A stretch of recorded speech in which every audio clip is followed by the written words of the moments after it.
Petani di sejumlah desa yang berada di Kecamatan Sindang Danau Oku Selatan resah menyusul langka dan mahalnya pupuk subsidi. Hal itu membuat petani sempat menunda menggarap sawah mereka.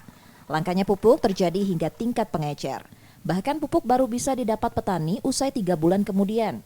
Salah satu pupuk yang harganya naik hingga 15% adalah urea. Pupuk jenis ini per 50 kg, petani harus membayar hingga Rp175.000 dari sebelumnya Rp150.000. Pupuk lain seperti Ponska jadi Rp180.000 dari sebelumnya Rp160.000. Dan kosong.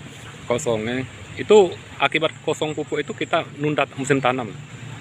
Iya. Itu harapan kita dari petani sendiri ke pemerintah untuk pupuk. Ya kepengennya pupuk itu cukup. Dan harganya juga terjangkau. Sekarang agak sulit pupuk itu buat keluar. Pas keluar tuh ada sedikit, harganya melonjak tinggi. Itu berapa harga pupuk saat ini? Sekarang 17, 170. Untuk urea kan? Urea sesak. Itu biasanya berapa itu? Biasanya itu 110. Ya kalau bisa kami minta kepada pemerintah harga pupuk itu diturunkan.